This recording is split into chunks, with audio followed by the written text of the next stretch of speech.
Well, hello, Village family. I am super excited about today, and I'm excited about introducing you to a friend. I want to tell you how I first met him. I was watching my computer late one night, and I saw Carlton Pearson, Bishop Carlton Pearson, one of my most influential guys in my life, and he was interviewing this preacher, and I was just mesmerized for an hour. I just was eating it up, calling my wife, saying, "Come here, you got to see this." At the end of the interview, he said, Kristian Smith pastors in Atlanta. And it's like, what? He pastors in Atlanta? I couldn't believe it. And so I said, I'm gonna meet him. I've got to take him to lunch, and I just hope we can become friends. So I was able to do that, was able to take him to lunch, and I had just been looking forward to having him at our church. Now, I wanted him to be there in person, but because I'm in Southern California, I called Kristian. I said, is there any way that you would let us do an interview so I could introduce you to our congregation, and then as soon as you will have a moment, would you come back and be with us live? But before I actually start interviewing him, let me just tell you the formal stuff that I want to tell you. He was born February 23rd, 1984. His parents, W. James and Tony Smith, in Oakland, California, spent much of his adolescence in San Diego. We'll talk about that. Received his Bachelor of Arts degree in Telecommunications 2006, as well as his Master's in Business Administration 2009, both from Alabama A&M University, where he was a football star, captain of the team, big deal. That meant a whole bunch to me, as you know. Kristian, nobody in our church, very few in our church, but some. So anyway, that's good. Kristian has served in many areas of ministry. He holds a Master's of Divinity degree from McAfee School of Theology. I was blown away listening to him talk to Bishop Pearson because he just had insight, and he just was able to look at text a little differently, and I realized that he was brilliant, and I wanted us to be friends. He's the author of Breaking All the Rules. Many of you will resonate with that title, An Ancient Framework for Modern Faith. He has a podcast, Holy Smokes Movement podcast, where he is a cigar aficionado, so he will smoke cigars, and I love that. He's a foodie, which I love. There's so many things. I just love this guy, and I am so excited about you meeting him in person. But before that, I'm so honored that you are here. Thank you. Thanks, Rick. Thank you. I've been so excited, and I'm excited about our people getting to meet you. Yeah, it's been a pleasure to gather with you on the occasions that we've been able to do so. Oh, I'm hoping it'll just continue more and more and more. Now, one of the things on the program that I was watching Bishop Pearson, most of you know he passed away a few months ago. But when he was talking, he was talking about SM Lockridge, and many of you won't even have any clue what that means. But SM Lockridge was considered one of the greatest pulpiteers, orators, black preachers, and one of my heroes, and he had pastored in San Diego. And so I'm listening to Pearson talking, and it hit me. He was saying that your father followed Pastor Lockridge at Calvary Church, and so that's the church that you grew up in. I guess cut your teeth. From the age of 10 till I left San Diego for college at 18, I was the member of Calvary Baptist Church, where my dad, W. James Smith, was a pastor. He was the person that followed SM Lockridge. And he's great. I went online and found video of him. He was fantastic. That's my hero. Yeah. My dad is my dude. He shaped a lot of how I move in the world. He shaped a lot of how I think. Like, when people who know my dad, like, actually knew him well, when they see what I do in ministry, they say, that makes sense. Because, like, my dad got put out of the convention back in the 80s because he was ordaining women to preach. You're kidding me. Yeah, they put him out of the convention. And then they asked him to come back because they missed him. Which, yeah, he was, you know, pushing the envelope in those ways. And he definitely still had his blind spots. He wasn't affirming in the way that I am. But I do believe if he was still here, we'd be having some great conversations, and he probably would have been coming around on a lot of stuff that he never thought about during his life. So that was kind of, I was wondering what got you, growing up with faith, meaning what it meant to you, then how did you become this progressive thought leader? And you say it's just you, that was birthed in you through your dad. You saw some of that. Yeah, he taught me to think critically, my mom and my dad. My dad kind of conditioned me like you would an attorney. Like, he would tell me I need to state my case when I wanted to do certain stuff. So that was just something that was kind of ingrained in me, that I need to have logical steps to what I'm doing and why, and how to explain to people what I'm doing and why. The obstruction to that, though, was he didn't teach me how to do that in my theology. Right. So I had the critical thinking skill set, but was never given permission to use it in my theology until I got to seminary at McAfee School of Theology at Mercer. And then my professors there said, you know, those critical thinking skills that you have, we want you to use them here. Ooh, that's good. And I was like, okay. That's so good. And then, you know, we just started to go down that path of unlearning and relearning and developing my own sense of spirituality instead of the sense that of spirituality that was ingrained in me. Like, what are the things that were ingrained in me that I want to keep? And what are the things that were ingrained in me that I want to discard because they're not serving me or anybody else well? So I believe I'm walking in the same path as my father, just the latest iteration of it. Yeah. Now, for me, there was a sense of what I had believed. There was that death of what's real, what's not real. You present it in such a way it doesn't feel like there was as much of that death, but was there that feeling for you, the deconstruction we call it? Yeah, absolutely. It is different for everybody. Mine wasn't as drastic because I had a good experience in church growing up. Me too. You know, I wasn't raised in church feeling like I was out of place, feeling like the church was against me, although many of my siblings had that experience. I am the epitome of privilege in the Black Baptist Church. I'm cisgender, heterosexual, Black male that can sing and preach. So, you know, like, and things were pretty good. Yeah, that's pretty good. That's pretty good. When I learned how my embedded theology was causing harm to other people, I said, oh no, I can't continue doing that. I didn't realize this was the impact that my embedded theology was having on people. So I want to do something different that doesn't cause harm to people. And we'll just figure out what that looks like. And then along the way, as I continue to unpack and unearth so many things that were embedded in me, then I began to discover, oh, some of this stuff actually was harming me. I just didn't realize it. Right. I was so accustomed to the dysfunction that I didn't know anything else. So it's been a life-giving process, even though some death had to happen. Absolutely. Now, did you start the faith community here in Atlanta, or was it going and you became a part of it? How did that? So I started it. There's a backstory for the faith community, and it starts again at McAfee. I had a class with Frank Granger. He was a staff pastor in Athens. I can't remember the name of his church. He's an adjunct professor. The class was called Ministry with Adults.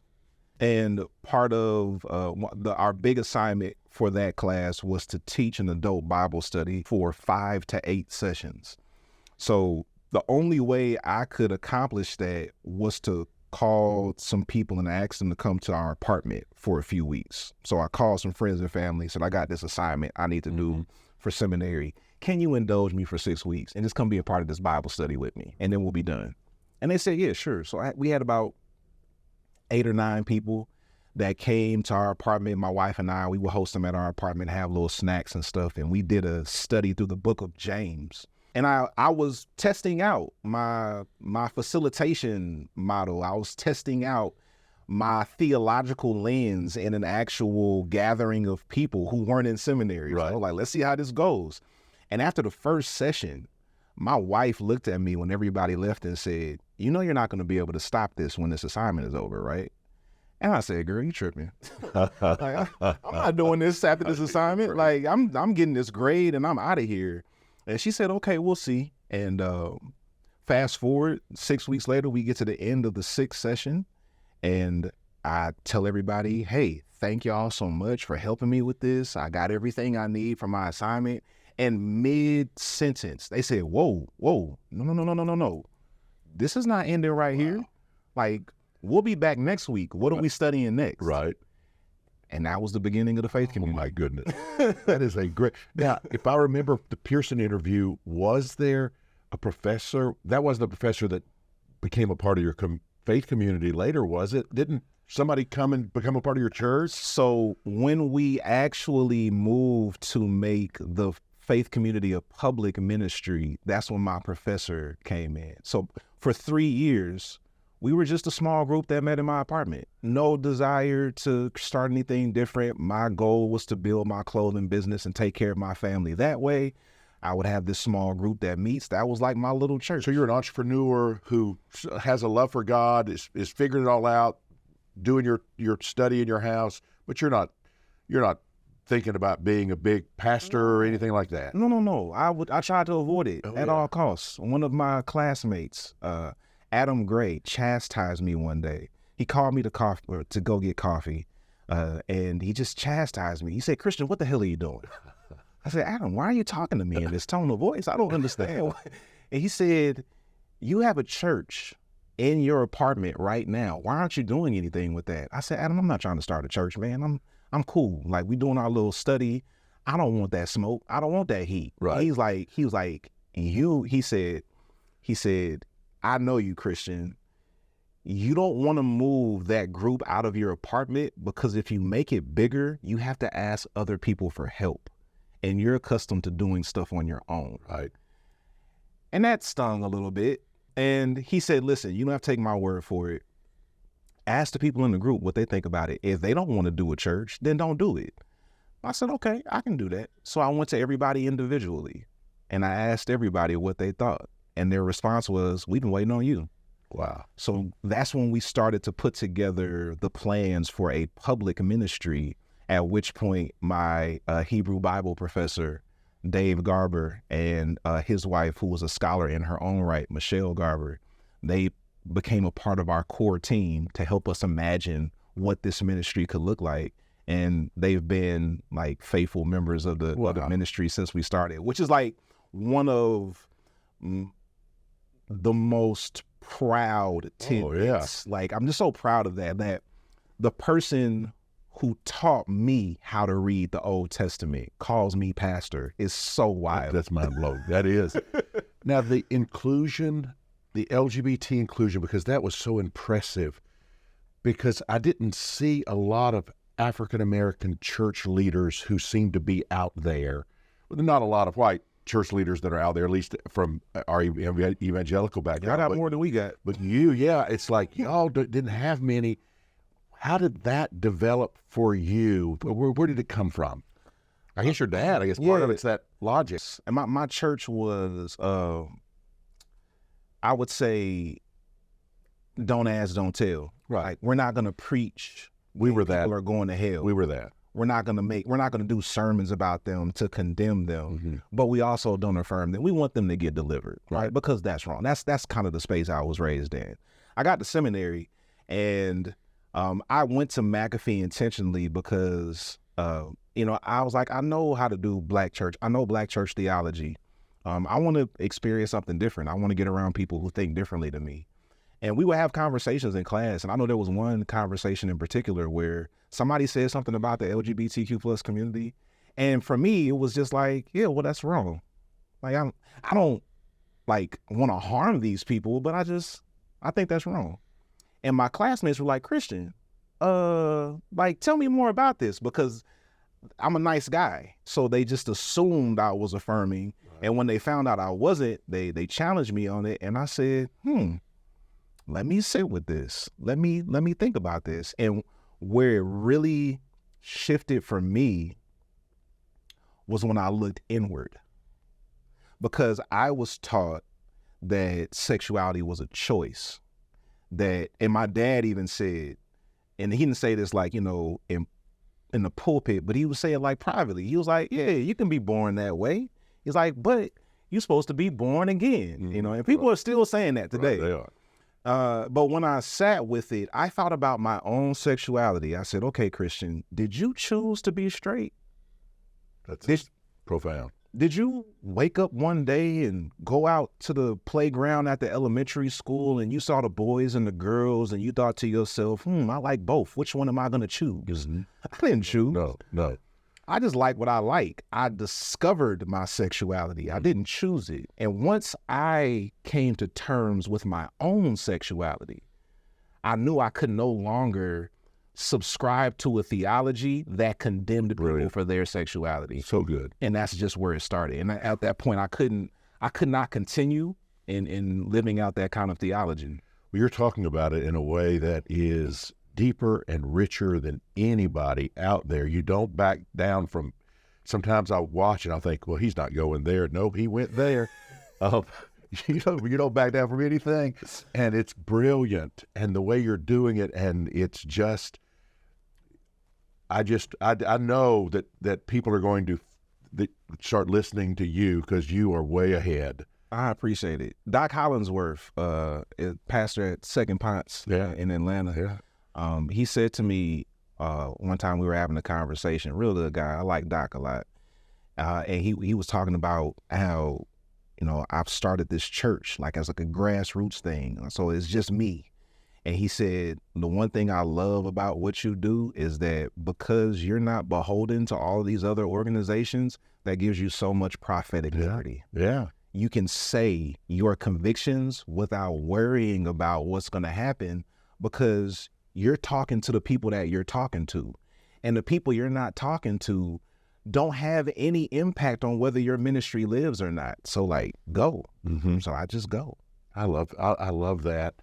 And it's so encouraging to see. And I think you are going to be the voice of the generation. I think there's something really special about you. And I'm so glad you're here. Now, let me ask you this. We're an integrated church.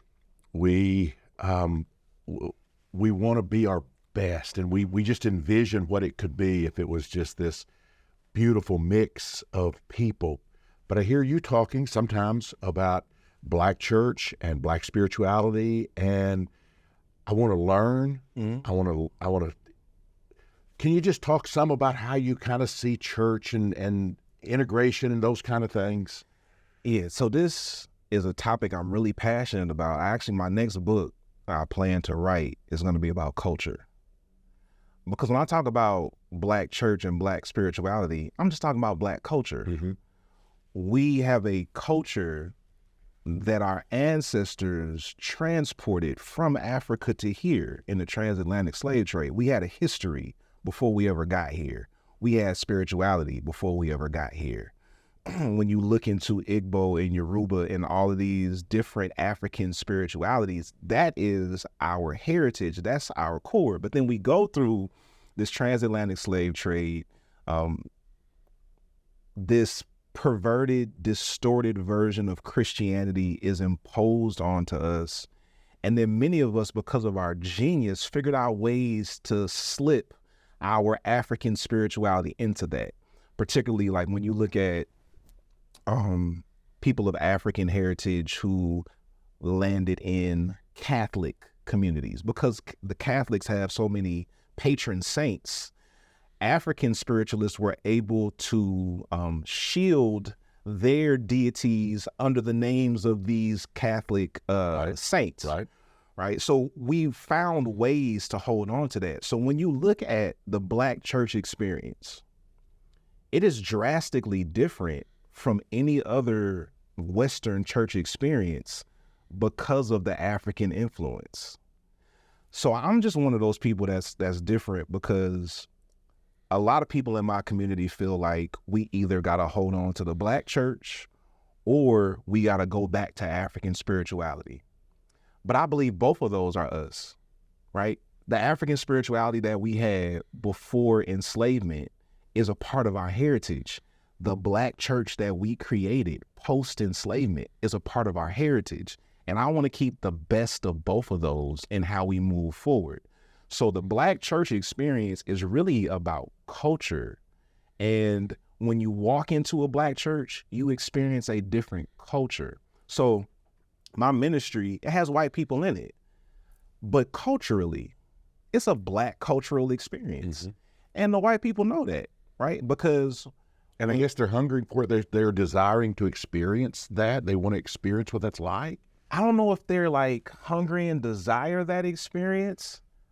I think they just appreciate that they can be themselves while we can be ourselves. Because a lot of times, and I'm not talking about Village. I don't know anything about how Village operates, so this is not about you.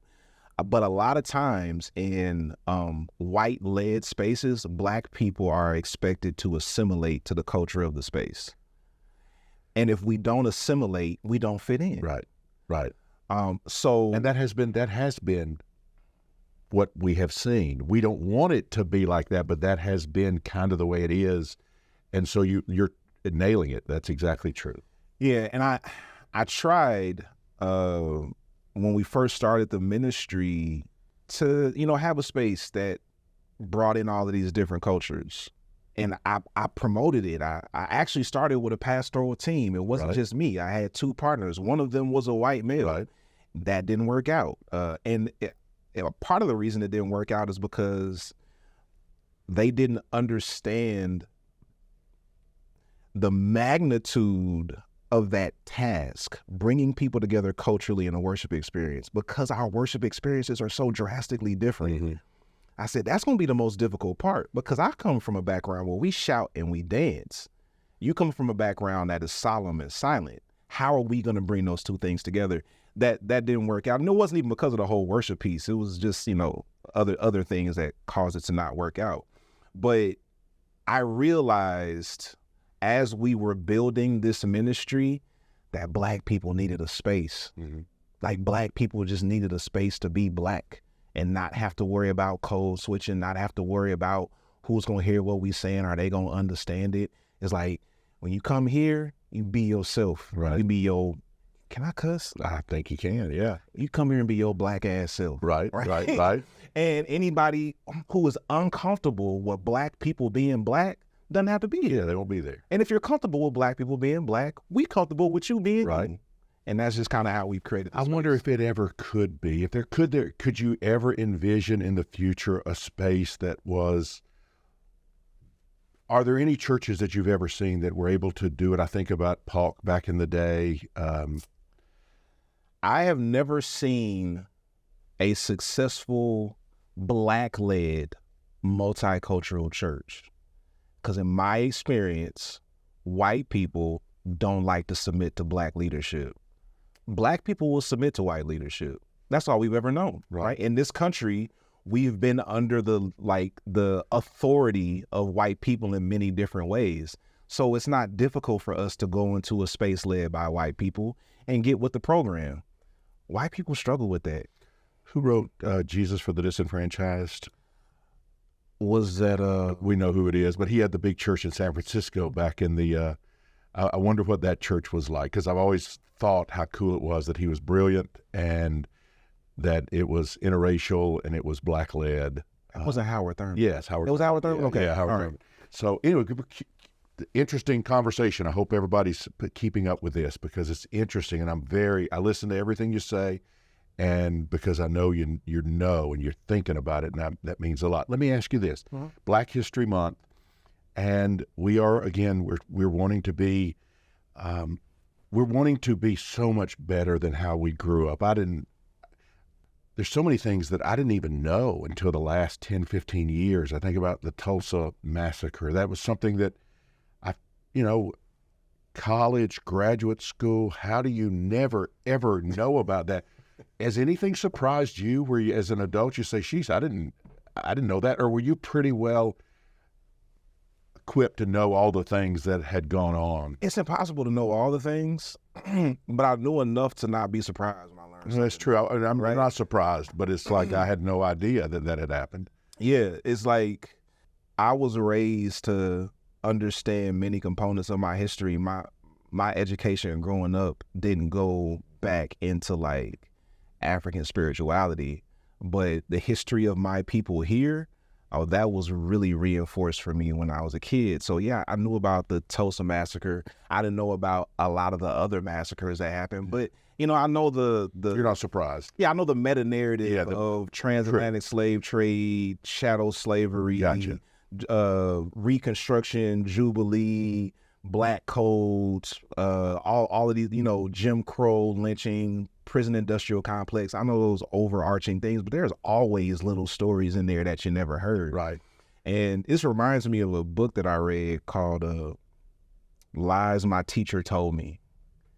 And just a profound piece of literature. I forget the author's name, but the premise of the book is that in our educational system, history is the only topic that the more you learn, the dumber you get, because it's taught as propaganda. Right.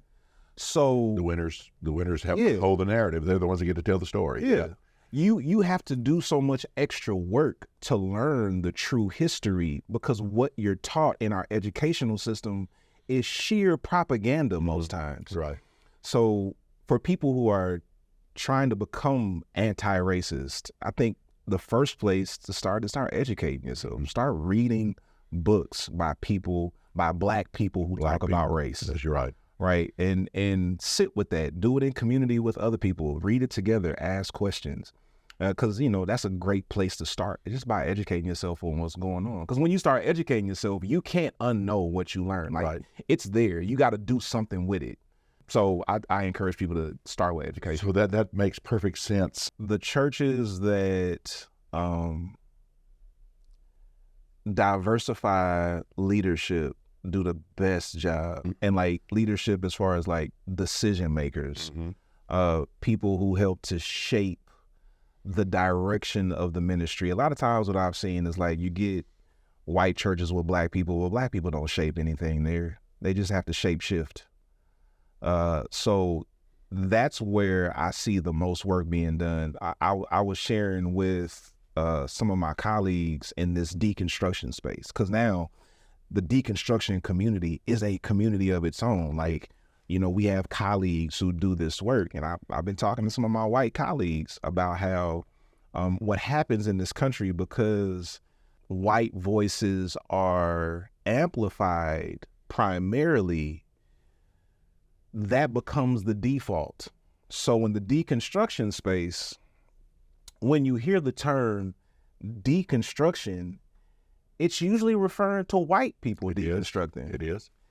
And then I came around and realized there isn't a space for Black people to talk about our nuanced cultural experiences in deconstruction. So I started, referring to mine as Black deconstruction. Like, if you want to deconstruct your experiences as a Black person with an emphasis on your culture, that's what I do.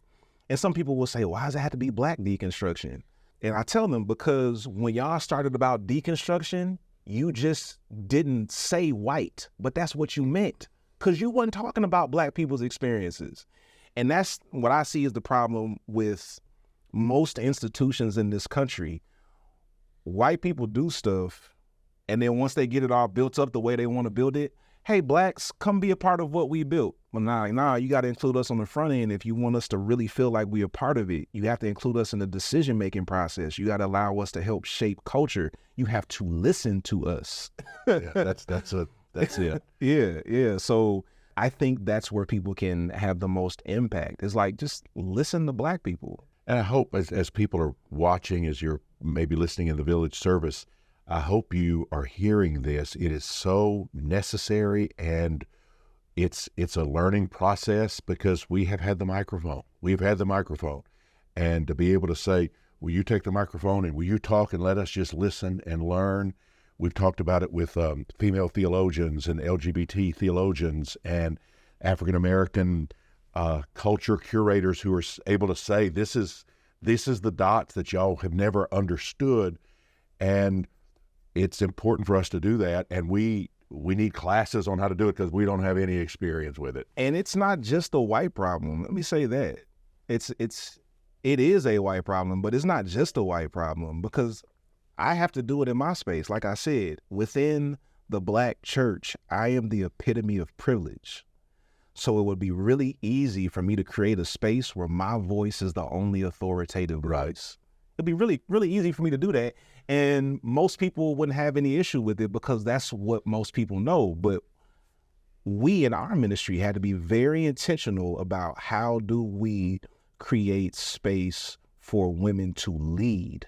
Like, just give them the freedom to just lead and say what they need to say and create culture? How do we make sure we have space where LGBTQ plus people can lead, Right. where their voices are authoritative on topics and not just we're going to let you say something? Like, that requires work. It requires courage. It requires intentionality. But so it's a problem that we're all navigating in some way or another. In the white space, it just looks a little bit different in my space, but it's the same issue. You have done more work than anyone that I know on digital space and the idea of community, online kind of community. I know a little bit about what the evangelical churches, what their membership numbers have done over the years. I don't know as much about the African American church, but you have been you're ahead of us on a lot of this thinking. Can you talk just a little bit about church as we knew it, where it's going, and kind of how you're envisioning it? Just a small yeah. No, just a small question, right? I believe we're going through a reformation. So about every 500 years in Christendom, there is a major reformation. The last one was Martin Luther in the 16th century. Mm-hmm. So we're 500 years away from that now. We're experiencing two significant reformations, in my opinion. One is a theological reformation, and then two is like more of a ministry model reformation. Trump expedited the theological reformation because I work with a lot of Black church kids who went through this path of, okay, the Black church is problematic theologically, so they went to white churches that seemed safer, but then they got to the white churches, and many times it's like Black Q plus people. They were too queer for the Black church, then they got in the white church where they were accepted for being queer, and then Trump came into power, and then they realized they were too Black for their white church. Mm-hmm. So it started this process of, what do I do now?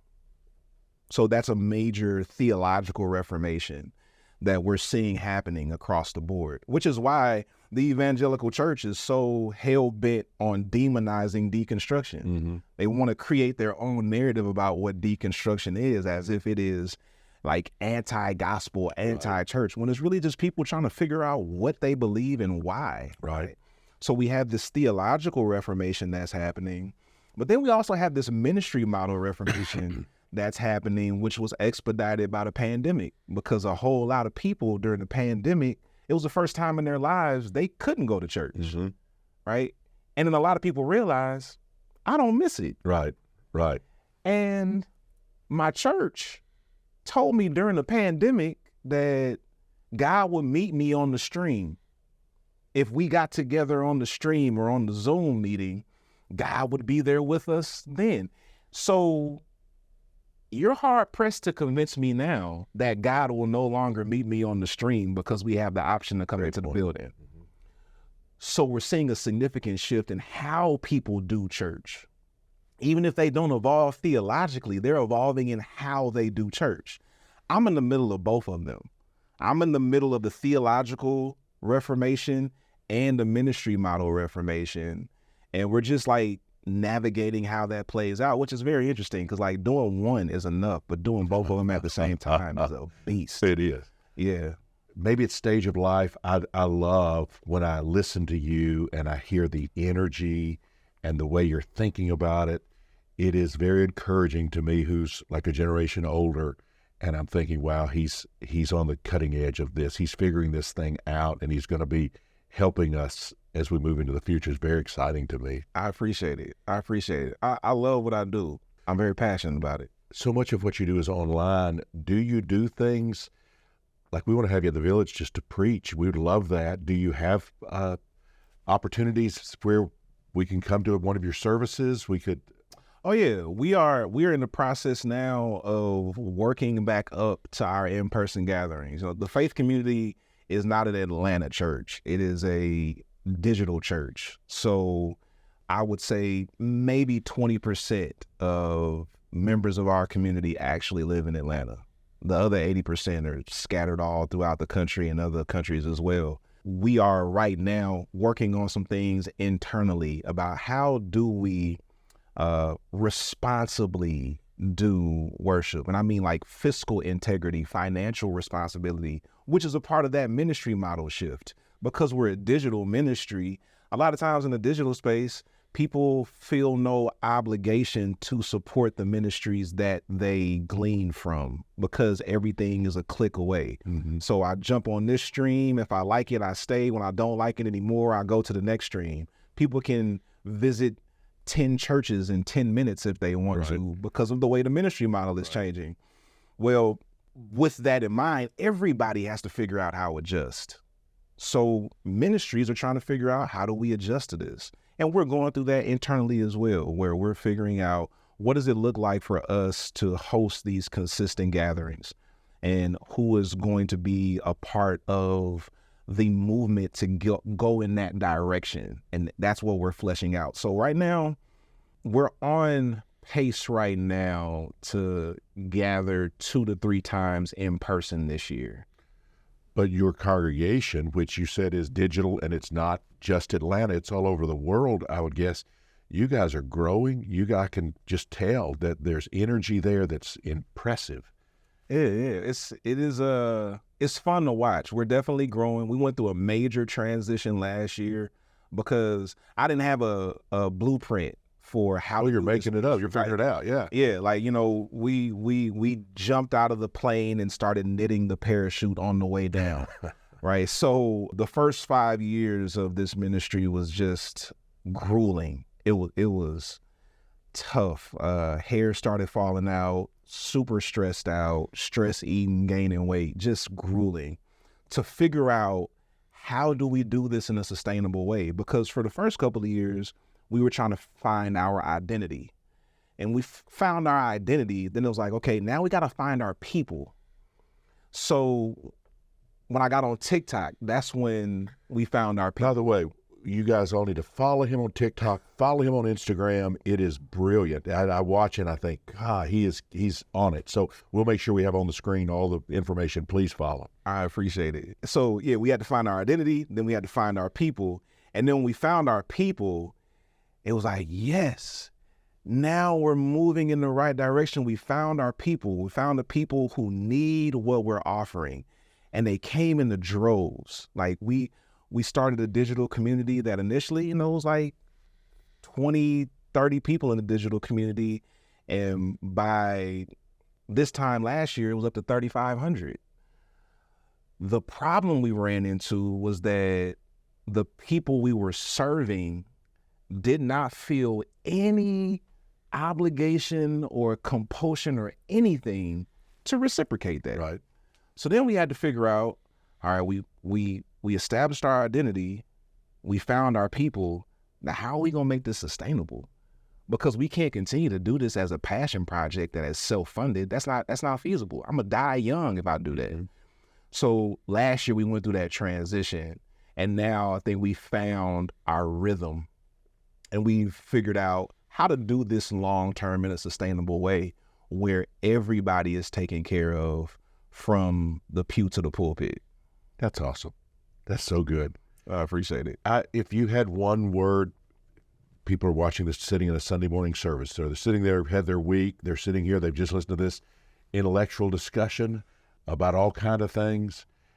Anything that just from your heart as a pastor to them sitting out there, you could just share as a way for us to close? The basis of my ministry and the reason why I do what I do, the reason why the faith community became a thing is heavily, heavily rooted in the greatest commandment. Greatest commandment theology is a strand of theology that I curated in my studies because I was trying to figure out, is there a way for me to continue in this path of ministry that is just and sensible, that I find in this sacred text? And when I landed on the greatest commandment, that was it. Jesus said, and I'm saying this to people for a reason. Jesus said, greatest commandment is love God. And the second part is like it, love your neighbor as yourself. And whenever I say that, people generally conclude, yeah, love God and love your neighbor. and always leave out the self part. Just always leave out the self. And some people will diminish that and say, well, yeah, you got to love God first. And then after you love God, you love your neighbor as yourself. But when we look at that particular text where it says love God and the second part is like it, that word like in the Greek means of equal rank. So love for neighbor as self is of equal rank with love for God. So you can't love God if you don't love neighbor as self. And Jesus reinforces that in the next verse. He says, everything in the law and everything in the prophets hinge on these two together, that you love God and how you love your neighbor as a reflection of the love you have for yourself. And what I've come to discover is we've done a pretty good job with talking about the greatest commandment because, you know, Jesus commanded us to love God and love our neighbor. But it's really interesting. He didn't command us to love ourselves. He just assumed it. He uses love for self as the basis for how you love your neighbor. So I call love for self as the greatest assumption in the gospel. And unfortunately, we've assumed that people know what that means and they don't. So I want to encourage everybody that's listening and watching, start learning how to love yourself. The more you love yourself, the more you can love other people. The more you love yourself, the more you can love God. The more you can love yourself, the more peace you experience, the more joy you experience, the more happiness you experience. So I just want to encourage everybody, love yourself, because that's what God wants for all of us. That's a great word. I appreciate so much. Would you do me one more favor? Would you say a closing prayer for this time together? I'd appreciate that. And then promise me that you'll come and preach in person at the Village. We'd love to have you. Yeah, I would love to. And I know some of the Atlanta people in our community would love to come to that too. That's awesome. That is like, we want you to preach. I will. Just give me some time. I can't wait. I can wait. Thank you, Kristian. If you'll say a prayer. Yes, absolutely. Absolutely. I want to invite everybody to get in whatever position connects you to the divine. I know that for some people, it's bow your heads and close your eyes, and that works. And for some people, that can be distracting. Yeah. So whatever helps you to get. If you're driving, don't do that. You don't do that if you're driving. You know, if you like to gaze when you pray, gaze. Whatever helps you to connect. God, our creator, God, our friend, our mother, our father, our brother, our sister, our sibling, non-binary God, trans God, all that you are. We acknowledge all that you are, because all that you are is really beyond our comprehension. We don't have the language to even begin to indicate all that you are. So we just acknowledge all that you are, and we acknowledge that we are a reflection of you, that we are created in your image. So thank you for that reminder that when we walk around, we carry your image, that when people see us, they see you. Help us to keep that in mind as we move throughout the world and how we treat people. Help us to keep that in mind in how we treat ourselves, that how we treat ourselves is how we treat you. So when we beat ourselves up, we're beating you up. When we talk down to ourselves, we're talking down to you. Help us to speak life into ourselves. Help us to speak life into those around us. Be with us as we leave this place, but God, please never dismiss us from your presence. It's in all of your names that we pray. And we say amen. Amen. Thank you. Thank you. It was great. It was. I enjoyed it. Thank y'all for joining too.